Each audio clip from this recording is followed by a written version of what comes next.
So, I have just got done watching the 11th episode of Star Wars Bad Batch titled Devil's Deal, and it's time to review it. So yeah, join me, Lucamus Prime, and also my best friend, Oppo Ranscisis, as we review this episode together. So yeah, anyway, cue the intro.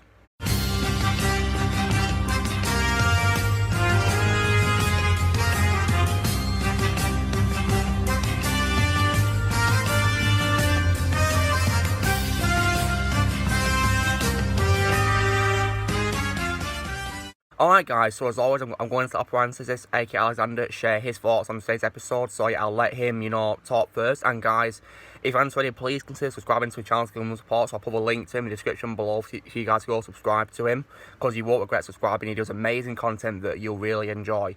Anyway, take it away, Oppo. Hello there. There is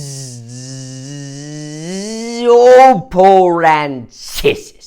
And I was unfortunately not able to participate in the last two reviews, so I am gonna say, so good to be home. But no, seriously, I'm very glad to once again be reviewing this fantastic show with my good friend Lucas Prime. I want to say that I'm especially glad because this was a fantastic episode in my opinion. It had many of its flaws, but I believe Lucas is already covering many of those in his review, I believe.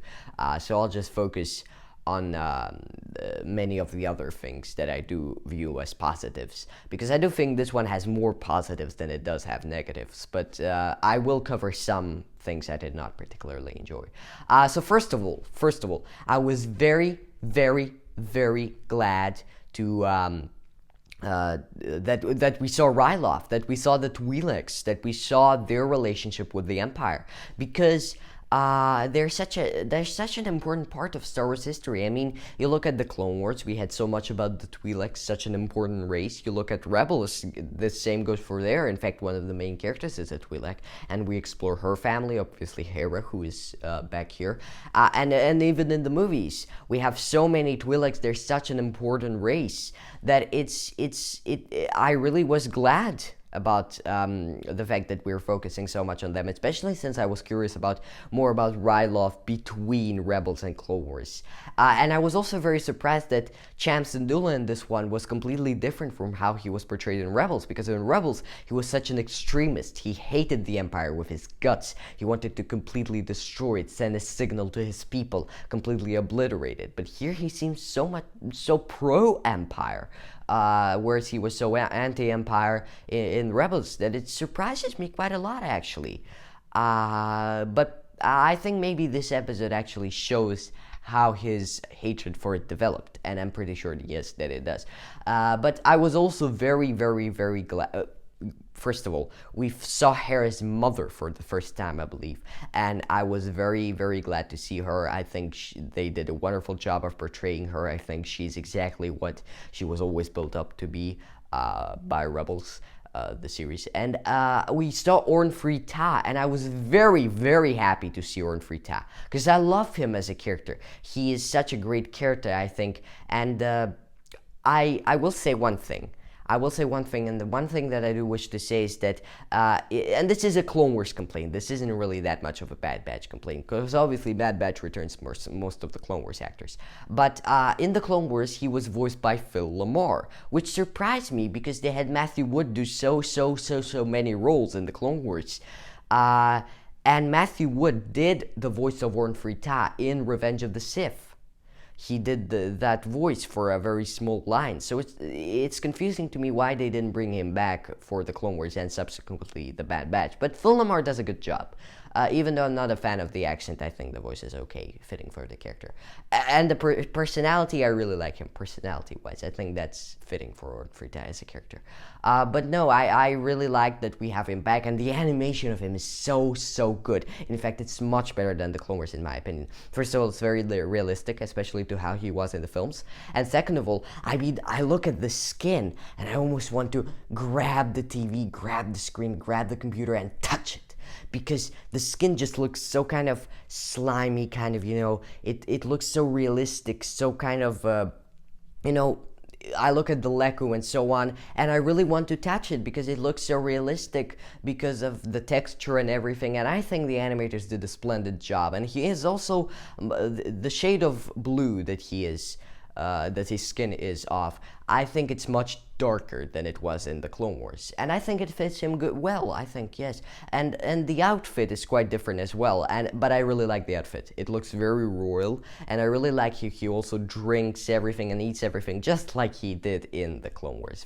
And I also want to say that his relationship with Cham Syndulla is I loved how they researched how it was in the Clone Wars. I also really like the relationship between Cham Syndulla and Orn Free because it expands on their relationship from the Clone Wars. You know, it's a natural progression because we know that in the Clone Wars, Cham did not really like Orn Free at all, and Orn Free hated Cham. So that kind of relationship is shown more here, and now that the Empire is in control, it kind of shows how Orn is willing to dispose of Cham completely and how he's pro-Empire. And that's exactly what I expected it to be based on the Clone Wars. I think it's very good how it's showcased because I think it's a very reasonable expansion on their relationship from the Clone Wars. What else is there to say? Well, I also was very happy to see Gabi Glee. Because Gabi Glee is a very underrated character in my opinion. You know, whenever I ask people, what Clone Wars characters did Corey Burton voice? They always say three, for some reason. Three. Count Dooku, Cad Bane, and Zero the Hutt. Which surprises me because there have been a lot more, and there have certainly been more that are far more important than Zero the Hutt. So I don't know why he makes it to that free list that everybody knows. And one of them is Gabi Glee. Gabi Glee is a very important character. He was in the Clone Wars and he was in Rebels and now he's here. So I'm very happy to see him back. Although I'm not the only one, right? Certainly somebody heard it. He had some kind of filter on his voice. I don't know, either Corey was sick while recording, but I doubt that. That did not sound like a human sound. But there was a very metallic kind of electronic cloth kind of covering his mouth. There was definitely something like that. There was some kind of filter they added. Maybe the mic wasn't set up properly or something, I don't know. But it sounded it took me out of the episodes, to be honest. It was very distracting. There was something about his voice that sounded like it had kind of a layer on it. I don't know why. But Gabi was very fun in this episode. And I also really enjoyed how the Bad Batch was more on the sidelines this time around. I didn't like it at first. At all. But over time, I really grew to enjoy it right now over the last couple of hours. Because I think that it's fun to have an episode where they aren't the main characters. But I'll tell you one thing. It's really wearing out my suspension of disbelief. Because the Bad Batch keep coming across all of these very famous characters. And it's just, I don't know, it doesn't...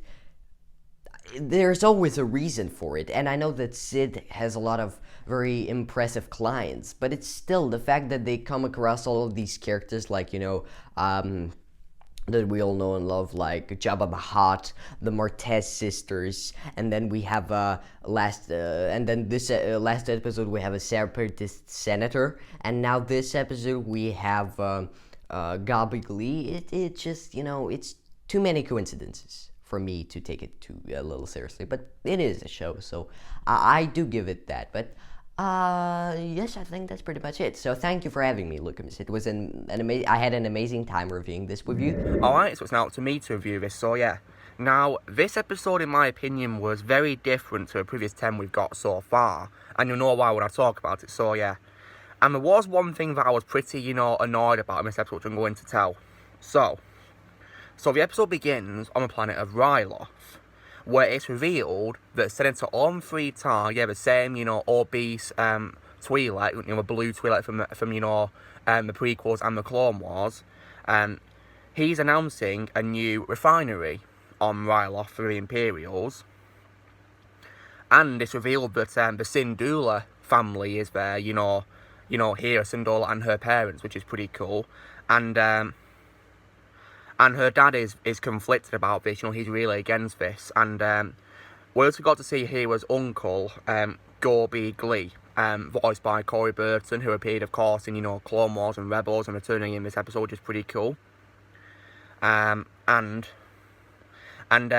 the Resistance, they feel they need some new weapons, so they go to retrieve weapons delivered from a Bad Batch.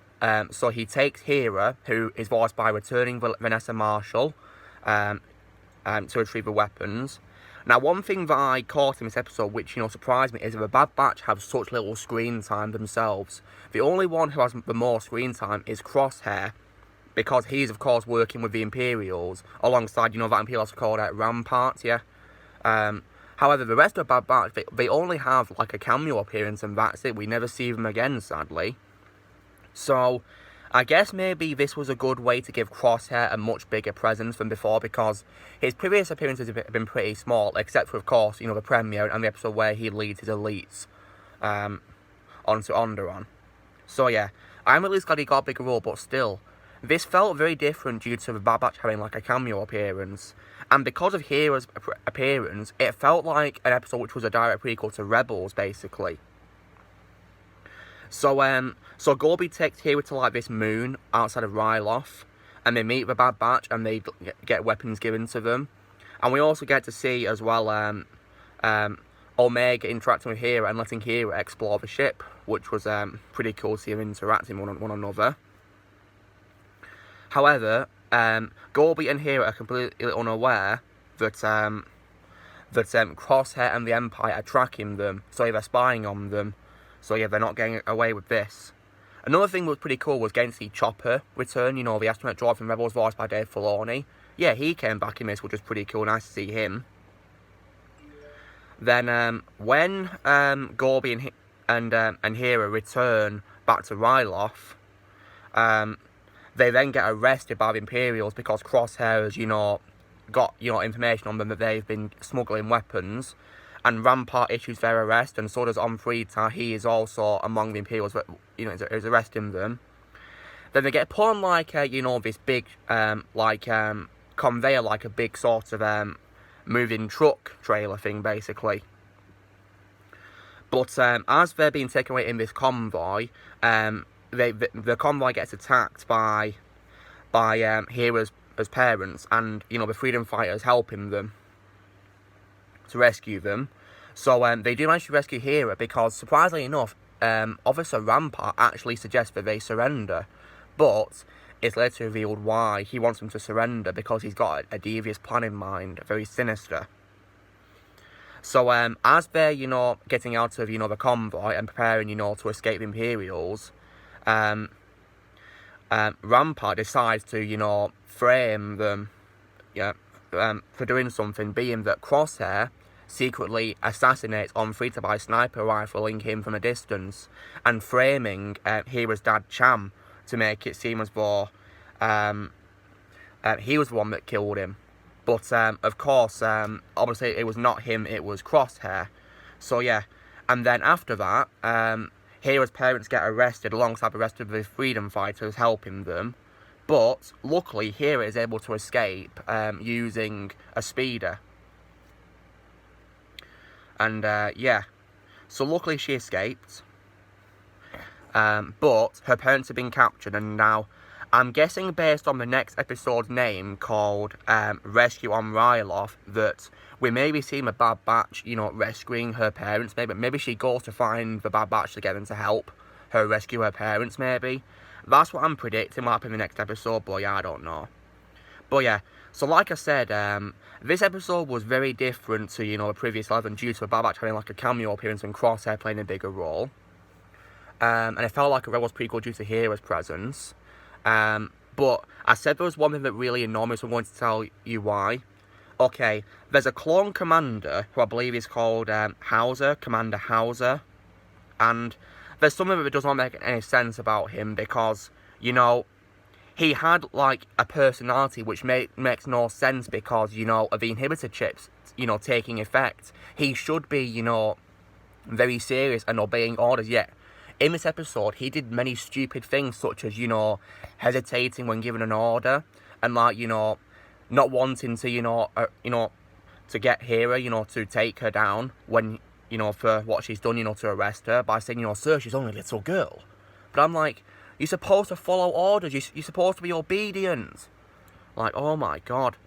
And you're not supposed to disobey the Empire when the chip has been activated. I mean, guys, you saw how Wrecker completely changed personality when his chip, activated. He completely changed and obeyed the Empire. So why wasn't this captain doing it? But yeah, this commander, this was ridiculous. Like, he should not have, disobeyed his orders like that, or hesitated, really. He should have just followed them immediately, like going, yes, sir, like that. But nope. He hesitated and, didn't want to arrest Hera just because she was a little girl. You're supposed to follow orders, Hauser. God. And also, as well, one thing that I don't really like on Free Tar is that I don't like how Matthew Wood did not return to voice him, because he voiced him, of course, in the prequels, but surprisingly, it got replaced by Phil Lamar in the Clone Wars and this show. Which is strange, because Matthew Wood voices tons of characters in the Clone Wars. So why couldn't they get him to play on Free Tar in this and the Clone Wars? Yeah. And also, I don't like how the Twi'leks have French accents, because they never had this in the prequels at all, because when Free Tar spoke in the prequels, he had an American accent. Also, Amy Allen, who plays Aayla Secura, is not French, doesn't speak as a French accent, and in the deleted scene from Avengers 6, which is animated, where she says, "Bly, do you think they're droids before getting killed?" She had an American accent in that, so yeah. So yeah, I wish that they brought back Matthew Wood as Free Tar in this. And also, this is also with regards to the Clone Wars as well. But yeah, so yeah, apart from the fact that the clones' personality thing was absolutely stupid and made no sense in this episode, and also with, Free Tar and the Twi'leks having a French accent, yeah. This was still a pretty enjoyable episode to watch. It was different, but pretty enjoyable. Pretty good. So yeah, can't wait for episode 12, guys, and yeah. So guys, this is me reviewing Series 1, Episode 11 of a Bad Batch titled Devil's Deal. So, a drill, guys, be sure to give this video a like. Also, be sure to leave comments what you guys thought of today's episode. Also, as I said before at the start, please be sure to subscribe to Oppo, who's just reviewed the episode with me, and give him some support, he deserves it. Also, be sure to join Team Power by pressing subscribe for more coming in the future, and may the Force be with you always.